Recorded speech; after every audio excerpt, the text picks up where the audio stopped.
अधित किए और समस्त देवतागण मिल करके, देवियों लोग मिल करके और ब्रह्मा जी से पूछे तो ब्रह्मा जी उनका अलग कार्य किए कि इनका उपाय भगवान विष्णु चलेंगे। और ब्रह्मा जी साथे जा करके विष्णु लोक में जाते हैं। विष्णु लोक में जाने के बाद में ब्रह्मा विष्णु महेश समस्त देवी देवता लोग मिल करके और अपना कार्य करते हैं। कार्य करने के बाद समस्त देवतागण लोग स्थिति किए। फिर भी विष्णु भगवान कहे कि इनका उपाय हम नहीं बता सकते हैं, कैलाश पर चलना होगा।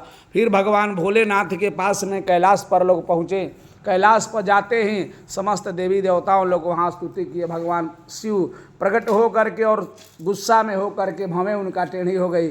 उनके तेज निकला, एक ब्रह्मा जी के तेज निकला, एक विष्णु के तेज निकला, अरुण वरुण कुबेर का तेज निकला। समस्त देवी देवताओं को तेज निकलने के बाद एक सुंदर कन्या के रूप में वहाँ प्रवृत्त हो जाती है। वह सुंदर कन्या माँ भगवती आदि शक्ति के रूप में, दुर्गा देवी के रूप में प्रकट हो गई। समस्त लोग कहे कि महिषासुर को वध करने के लिए देवी तो आ गई, लेकिन इनके हाथ में हथियार रहना चाहिए तब न युद्ध होगा।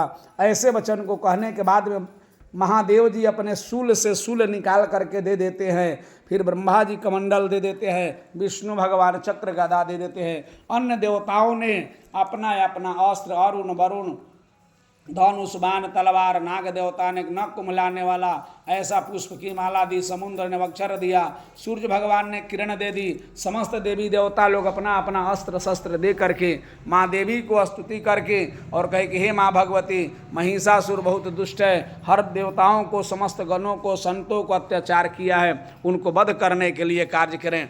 ऐसे माँ भगवती बात को सुन करके माँ भगवती की विटका कार्य हुई और वहाँ पर्वत पर सब अपने कार्य को लेकर के सज धज करके और सुंदर स्त्री के रूप में प्रकट हो जाती है। अस्त्र शस्त्र लेकर के गर्जना की। वह गर्जना सुन करके समस्त देवताओं को कार्य करने लगा। पृथ्वी डगमगाने लगी, आकाश में रेखाएं पड़ने लगी, शेर भी गरजने लगा। ऐसे गर्जन सुनते हुए दानव को अहंकार हुआ और दानव त्राही माम करके कहने लगा कि ऐसा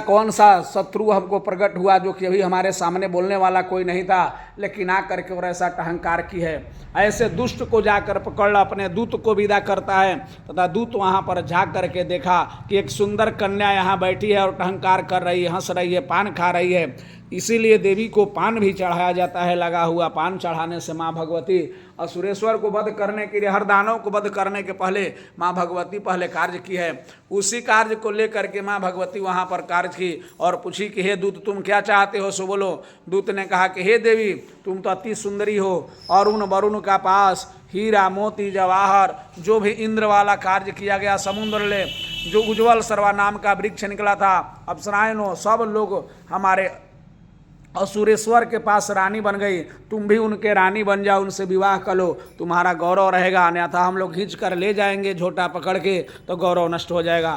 फिर भी देवी कहती हैं कि हे दूत, तुम नहीं जानते हो कि बाल अवस्था में मैंने संकल्प किया कि जो हमसे युद्ध में हरा देगा वही मेरा पति होगा। ऐसे वचन को कहने के बाद में माँ भगवती वहाँ पर प्रसन्न आदित कार्य के और दूत कहता है कि हे देवी, तुम्हें घमंड हो गया है, तुम तो अकेले स्त्री हो, भला अनेक देवता लोगों ने दानव के सामने नहीं ठहर पाया तो तुम स्त्री होकर कैसे ठहर पाओगी। इसलिए हमारे बात को मानो और चलो महिषासुर से विवाह कर लो, तुम्हारा गौरव रहेगा, रानी बन के रहोगी, अन्यथा झोटा पकड़ के हम लोग जाएंगे तो गौरव नष्ट हो जाएगा। ऐसे बात को कहने के बाद में फिर देवी कहती है कि बाल अवस्था में मैंने संकल्प किया कि जो हमें युद्ध में हराएगा वही मेरा पति होगा, जाओ जाकर कह दो।